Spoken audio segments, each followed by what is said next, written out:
நாலு செவுத்துல பிஞ்சுக்காரங்கள் கோடு கிழிச்சதையா, அட நாலு செவுத்துல பிஞ்சுக்காரங்கள் கோடு கிழிச்சதையா, அந்த கோடு கிழிச்சவன் கூட இருக்கையில் வீடு சிரிச்சதையா, இந்த வீடு சிரிச்சதையா.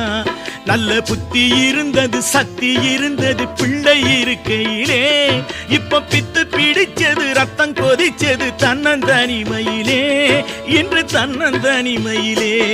ஒரு காலத்திலே என்னை கட்டி போட ஒரு ராஜ்யம் இருந்தது, அன்பு ராஜ்யம் இருந்தது.